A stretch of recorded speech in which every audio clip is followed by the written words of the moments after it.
cerita budak cinta atau bucin di Alkitab. Kekuatan alam tak bisa memadamkan cinta. Yang lebih ekstrim, tai kambing, rasa coklat. Penderitaan separah apapun indah bagi orang yang mencintai Tuhan. Tuhan gak pernah selingkuh dari kita. Tanya Jo supaya tahu bahwa Tuhan dijawab. Kalau orang gak pernah tanya, orang gak akan nyanyikan lagu Kristus jawaban dalam hidupku secara luar biasa. Gampangnya mengungkapkan cinta, persoalannya mau atau tidak. Cerita budak cinta atau bucin di Alkitab. Bacaan diambil dari Kidung Agung 5 ayat 10 hingga 16 yang berbunyi demikian. Putih bersih dan merah cerah kekasihku, menyolok mata di antara selaksa orang. Bagaikan emas murni kepalanya, rambutnya mengombak hitam seperti gagak. Matanya bagaikan merpati pada batang air bermandi dalam susu, duduk pada kolam yang penuh. Pipinya bagaikan bedeng rempah-rempah, petak-petak rempah-rempah akar. Bunga-bunga bakung bibirnya bertetesan cairan mur. Tangannya bundaran emas, berhiaskan permata Tarsis. Tubuhnya ukiran dari gading, bertabur batu nilam. Kakinya adalah tiang-tiang marmer putih, bertumpu pada alas emas murni. Perawakannya seperti gunung Libanon, terpilih seperti pohon-pohon aras. Kata-katanya manis semata-mata. Segala sesuatu padanya menarik. Demikianlah kekasihku, demikianlah temanku, hai putri-putri Yerusalem. Khotbah dibawakan oleh pendeta Ria Jacobs. Tuhan memberkati. Kita sudah dituntun dari hari Minggu. Kitab Kidung Agung itu hal dasar yang harus kita ketahui bersama adalah bahwa hubungan Allah dan manusia, kan kita manusia nih sama Allah yang gak kelihatan. Kayak apa sih? Susah diterjemahkan kalau kita mencoba melihat langsung Allah dan manusia. Makanya kemudian Salomo mencoba menggambarkan kayak apa sih hubungan Allah dan manusia. Digambarkanlah seperti pria dan wanita, sepasang kekasih. Jadi hubungan Allah dan manusia itu bagaikan sepasang kekasih. Tapi ada saatnya juga hubungan itu antara orang tua dan anak, antara orang yang tua yang berkuasa dengan rakyat jelata. Itu juga ada di dalam surat-surat Paulus. Tetapi adalah bahwa hubungan Tuhan dan manusia digambarkan sebagai sepasang kekasih itu sangat mendominan, sangat mendominan. Itu sebabnya sebetulnya kalau umpama lagunya Grand tadi, kalau bukan kasih, dikaitkan dengan apa yang dikatakan oleh Paulus, dikaitkan dengan apa yang dikatakan dalam Kidung Agung, maka kasih itu menjadi dasar di dalam perjalanan kehidupan kita. Hanya saja yaitu ada kasih agape, kasih eros, ya. Ada perbedaan kasih. Yang dengan Allah di mana, yang dengan istri di mana, yang dengan sahabat di mana, itu sudah dibagi. Nah, jadi Bapak Ibu yang dikasih, emang menjabarkan kasih dalam pikiran kita agak susah. Ada yang salah, kita tegur, dibilang gak ada kasih. Ada yang salah, kita biarin gak ada kasih, ya. Jadi konsep atau penjabaran kasih itu kalau nggak dalam pimpinan Tuhan susah. Sekali lagi, kasih itu barang yang harus bagian kita. Tapi untuk menerjemahkannya hidupkan atau buat Tuhan yang ada di dalam diri kita sungguh-sungguh memimpin kita. Karena ada roh Tuhan kan di dalam kita. Tuhan itulah yang kita benar-benar nikmati, agar supaya apa yang dikatakan oleh Salomo bahwa hubunganku dengan Tuhan bagaikan sepasang kekasih. Ya, itu hal yang bisa kita lihat dari buku besar, dari garis besar kitab Kidung Agung. Sebelum saya mencoba menguraikan akan pasal 5 ini, coba kita lihat Kidung Agung yang berbicara tentang kekuatan cinta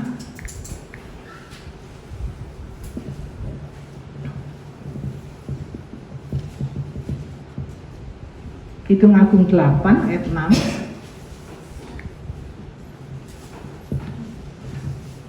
Taruhlah aku seperti meterai pada hatimu, seperti meterai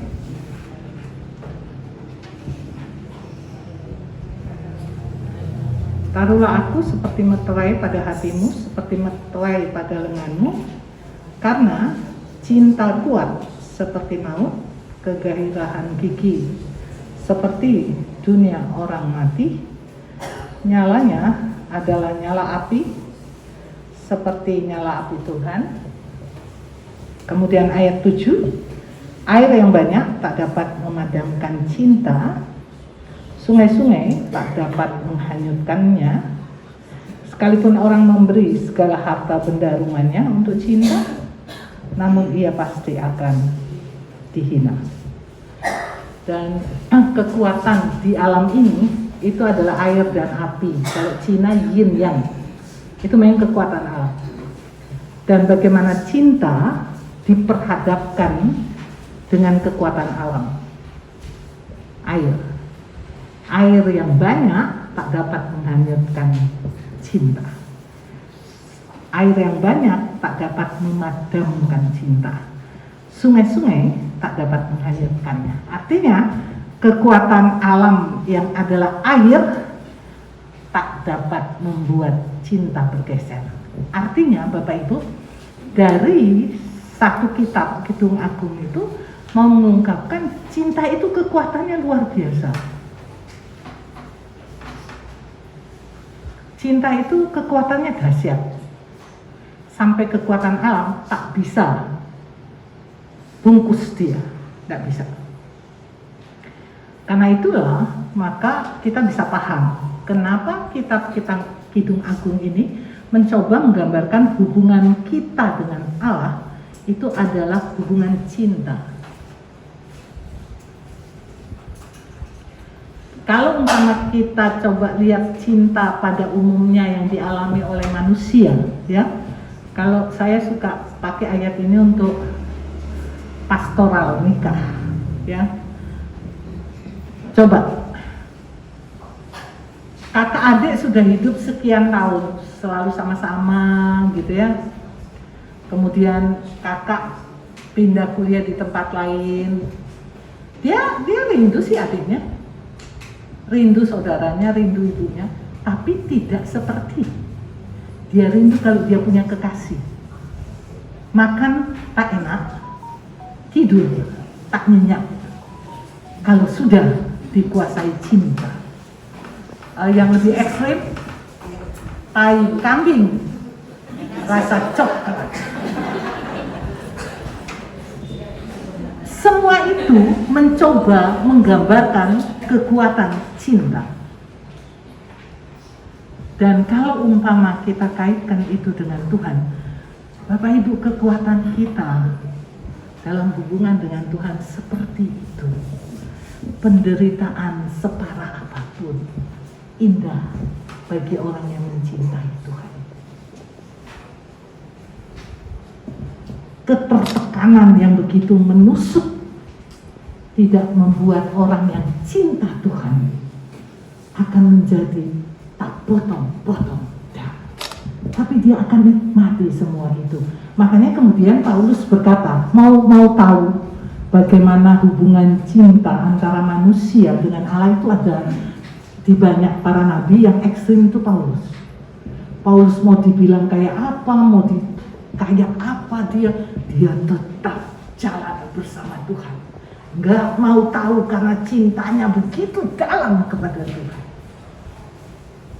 Jadi ibu-ibu yang kekasih, bagaimana dengan orang? Kalau penderitaan sedikit, surah sate kambing. Padahal itu cuma penderitaan sedikit. Orang lagi jatuh cinta, tai kambing jadi coklat, orang rubah. Penderitaan sedikit hanya sekedar diomongin, hanya sekedar, aduh sudah jadi, bau sekali, menderita sekali. Sudahkah kita cinta Tuhan seperti yang digambarkan di dalam Kidung Agung?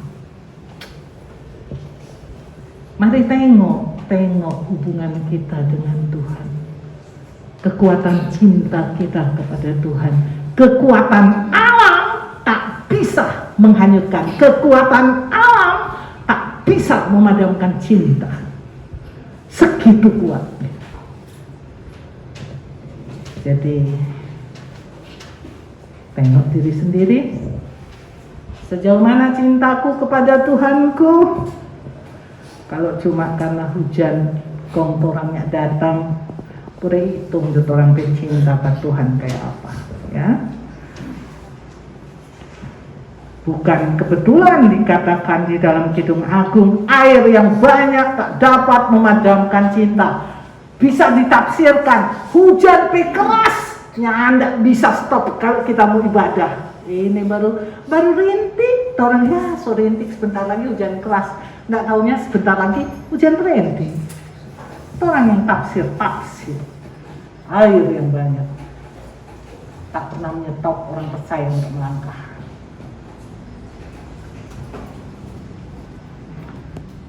Bapak Ibu yang kekasih, pada waktu saya baru masuk di Jemaat Martin Luther,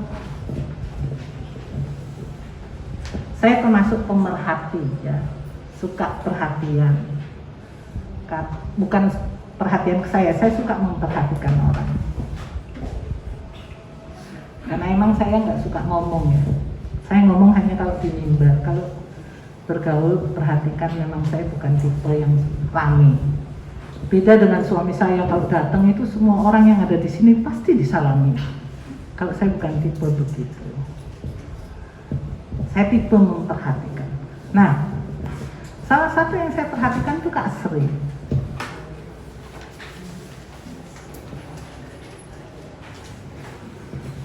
Saya perhatikan begini, di awal saya di sini, Kak Sri ini kok nggak pernah di mimbar kecil ya, di depan aja. Dan kalau saya lihat katanya prinsip jadwal majelis itu ada waktu liburnya, waktu Bu Serli ya. Ada waktu libur kan ya? 21, 2 kali tugas, 1 kali libur. Ada prinsip libur. Saya lihat Kak Sri ada jadi depan, gitu. Saya nggak nanya sama Kak Sri, enggak. Tapi saya ikuti perkembangan, ya gitu, cuma di depan gitu. Baru kemudian, nggak tahu saya dapat berita dari mana. Kak Sri itu rupanya gantiin orang yang nggak bisa di 6 atau 7, beliau ganti. Oh saya, karena dipersiapkan kan, pasti ditanya. Ini nggak bisa.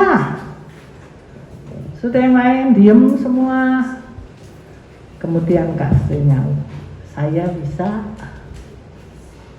Baru kemudian saya dengar bahwa kakinya sakit, sehingga takut kalau berdiri di depan terlalu lama, agak mengganggu tugasnya. Itu yang saya dengar, ya Bapak Ibu yang kekasih. Kenapa saya angkat Kak Sri? Ya karena beliau kejadwal hari ini. Jadi pasti, makasih. Saya contohkan yang kejadwal. Apa yang saya mau kasih pelajaran di sini, Bapak Ibu? Yang saya lihat Kak Sri itu asik. Mau cuma berdiri di depan dia melayani Tuhan. Terima tamu, karena kalau kondisi kakinya Kak Sri nggak mungkin ngantor orang sampai Roma kan, cuma diarahkan ke Roma aja gitu. Dan yang berikutnya adalah bahwa berdiri di depan itu bukan mejeng, itu pelayanan. Bukan tunggu berdiri di mimbar baru pelayanan. Saya belajar banget. Artinya gini, sesederhana itu cinta kepada Tuhan. Makanya kan Paulus mencoba menerjemahkan Kidung Agung gini, berikanlah tubuhmu sebagai persembahan yang hidup, sebagai tanda cinta. Loh, cerita cinta kan di mana-mana ya enggak, Bapak Ibu? Aduh, cerita cinta. Kalau umpama ceweknya, cowoknya kayak apa tuh rasanya mau kasih di tubuh pada dia, no. Kita mau berkorban for dia, no. Coba gambarkan cinta yang kita alami dalam hubungan dengan manusia. Sebetulnya cinta kita kepada Allah segitunya loh. Hanya sekedar berdiri, hanya sekedar mengisi apa yang ada. Kita diminta mencintai Tuhan sederhana, sesuai dengan kita punya kemampuan. Tuhan gak minta karena kamu cinta aku, kasih aku istana, enggak tuh, kasih tubuhmu. Nah itu konsep kasih dasar. Kalau kita bisa memberikan tubuh kita untuk Tuhan, kita sedang berproses mencintai Tuhan. Nah, banyak cerita ya Bapak Ibu dalam perjalanan keberadaan saya sebagai seorang pendeta. Orang-orang yang di dalam Tuhan mau meninggal itu cantik-cantik gitu ya. Ada yang sederhana banget, seorang oma, sederhana sekali, sederhana, nggak punya pendidikan tinggi tapi punya iman tinggi, nggak punya pengetahuan banyak tapi punya langkah yang panjang untuk Tuhan. Menjelang mati itu dia nggak sakit ya, dia nggak sakit, dia mandi dulu, dia bersihkan semua tubuhnya, dia sudah siapkan baju matinya gitu kan. Kemudian selesai mandi, dia tidur, dia meninggal. Dan yang ditinggalkan sangat tidak sibuk. Semua sudah disediakan oleh Oma yang kekasih. Kenapa dia bisa gitu? Dia kok tahu ya waktu matinya ya? Sama seperti ibu saya pernah khotbah. Ibu saya kasih tahu, jam sekian saya mau mati, dan jam segitu dia mati. Kenapa Bapak Ibu? Karena cinta Tuhannya membuat dia bukan siapa-siapa, tapi dia punya kemampuan. Tuhan cinta kita. Tuhan gak pernah selingkuh dari kita. Kita ini loh yang sering padam cintanya, yang sering bosan. Itu yang harus terus dilatih, disirami dengan firman, dengan doa. Firman dan doa itu cara kita menyiram cinta kita kepada Allah. Kalau cinta kita kepada Allah, ini ibu-ibu udah ngerasain. Kalau cinta kepada suami, apa yang dipikirkan suami bisa jadi pikiran kita, betul? Itu antara manusia loh. Apa yang suami mau ngomong kita udah tahu duluan. Itu kekuatan cinta manusia. Bagaimana dengan cinta kita kepada Allah? Makanya kan Tuhan bilang gini di dalam perjanjian lama, aku akan menggenapkan apa yang dikatakan oleh nabi-nabi. Jadi nabi-nabi ngomong Tuhan akan genapkan. Nah pertanyaannya, bagaimana bisa ya? Ya karena Tuhan cinta dia. Bagaimana bisa ya? Karena dia cinta Tuhan, makanya dia tahu apa yang harus dikatakan. Ya, jadi mari pupuk cinta yang sudah diberi Tuhan kepada kita. Kita masuk pada bacaan kita bisa belajar di sini bagaimana orang yang saling mencintai sampai ngerti begitu dalam, ya. Coba perhatikan dari ayat yang ke-10. Kulitnya putih bersih, rambutnya mengombak, matanya bagaikan merpati, pipinya bagaikan bedeng, tangannya bundaran emas, tubuhnya kalau bahasa kita seksi sekali, ukiran dari gading, bertabur batu nilam, kakinya tiang-tiang marmer putih bertumbuh pada alas murni, perawakannya seperti gunung Libanon. Kalau SBU pendekatan lihatnya beda, ya. Jadi baca SBU, cara lihatnya juga bagus. Kalau kita lihat dari bacaan ini rinci banget ya, badannya tahu, matanya tahu, pipinya tahu, tangannya tahu, kakinya tahu. Itu loh orang kalau sudah sangat cinta. Apa yang terjadi pada kekasih, dia tahu persis. Dari sisi ini saya ngajak ibu-ibu untuk belajar sejauh mana kita tahu tentang Tuhan.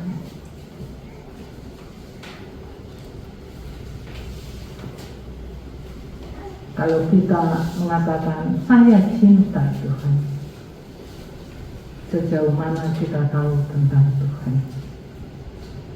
Ini digambarkan kekasih yang begitu ngerti, bukan sekedar ngomong baik loh dia, so itu kita suka, so itu kita cinta.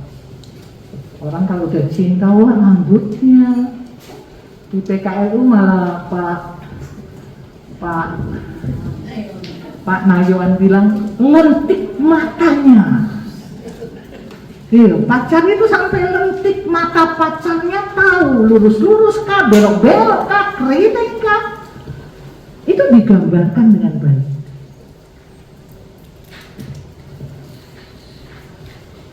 Ibu, mari. Kalau Tuhan berkata waktu sudah dekat, serius, sejauh mana pengetahuan kita tentang Tuhan? Kita tahu sedikit aja dampaknya besar, apalagi kalau kita tahu banyak. Berproses terus. Saya lagi berproses dengan kakaknya Bu Flen. Saya sedang berproses dengan dia. Dan memang pembelajaran tentang firman Tuhan sedang dilakukan. Yang menarik adalah bahwa yang belum tentu terjadi pada orang-orang yang bilang gini, kita dari dulu loh Kristen, tapi papa pena tua, tapi mama pengurus pegat. Tapi pertanyaan dari orang yang lahir dari keluarga Kristen sering tidak tajam seperti mereka yang baru belajar. Seperti itu, pertanyaan-pertanyaannya tentang Tuhan sangat tajam. Kakaknya Bu Flen, jadi yang tahu. Jadi karena dia mau belajar lagi, jadi ditanya lah hal-hal yang menurut saya bagus juga gitu, tajam banget ditanyanya. Bukan tajam karena pengetahuannya tinggi, enggak, karena menganggap gue nggak tahu. Jadi sesuatu yang bagi orang Kristen lama nggak perlu ditanyakan, bagi dia itu satu pertanyaan yang bagus. Jadi Bapak Ibu, Ibu-ibu yang kekasih dalam Tuhan Yesus Kristus, mari kita terus bertanya, apa ini, siapa ini, kenapa ini, bagaimana ini tentang Tuhan. Tanya. Itu yang selalu saya bilang. Ada lagu yang berkata, tanyakan pada rumput yang bergoyang. Dan saya imani rumput bisa menjawab. Rumput aja bisa menjawab, apalagi Tuhan. Ibu-ibu itu sisa buktikan aja, Tuhan itu jawaban enggak ya? Makanya kalau umpama Kalau tolongnya nih, Kristus jawaban dalam hidupku. Tanya Jo supaya tahu bahwa Tuhan dijawab. Kalau orang nggak pernah tanya, orang nggak akan nyanyikan lagu Kristus jawaban dalam hidupku secara luar biasa. Mari kenal Tuhan, tanya sama Tuhan, ngerti Tuhan dari kepala sampai kakinya. Dan digambarkan di sini bagaimana sosok kekasih yang sempurna. Itu yang digambarkan dalam SPU. Silakan baca. Tuhan kita sempurna. Kak Sri yang 62 tahun, luar biasa. Jadi Kak Sri ini ya, Kak Sri, Bu Pinky, Grand, Ibu Pio, Ibu Revlin, Bu Dona, dorang ini lansia, mah dorang ikut PKP. Ada PKP yang ikut lansia.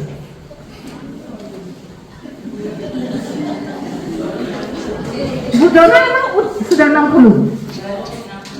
Baru kemarin, Bu Dona PKP. Puji Tuhan, PKP ikut PKLU. Kalau PKLU banyak loh yang ikut PKP. Terjadwal itu orang di PKLU oke, di PKP oke. Yang penting ibadah, cinta Tuhan. Jadi Kak Sri 62 tahun, so PKLU ikut. Kak Sri kalau udah pelayanan pasti izin sama saya. Ada aja yang beliau katakan alasannya semua masuk di akal. Yang dampingi Grand, yang ada kerjaan banyak di rumah. Oke. Segitu cinta Tuhan ya. Mari ibu-ibu yang kekasih, asik loh hidup sama Tuhan, tapi harus kenal dengan baik. Dan biarlah Kak Sri semakin berproses ya di dalam Tuhan, semakin menikmati jatuh cinta sama Tuhan. Sehingga ada lagu ya, ku jatuh cinta padanya, tambah dan dalam dan tambah dan dalam lagi. Ku jatuh cinta padanya, tambah dan dalam dan tambah dan dalam lagi. Yesus indah dan semakin indah, oh cintanya antara Allah dan aku. Ibu seperti itu. Jaga ya, pelihara, jadikan firman Tuhan sesuatu yang asik. Tadi pas mulai saya hitung orang, waduh 30 orang. Biasanya soalnya 40 lah sampai, ternyata udah lebih dari 40. Apa artinya? Bukan hanya cinta sama Kak Sri dan Grace, tapi karena kita cinta kepada Tuhan. Gampangnya mengungkapkan cinta, persoalannya mau atau tidak. Selamat ulang tahun Kak Sri, Tuhan berkati. Amin.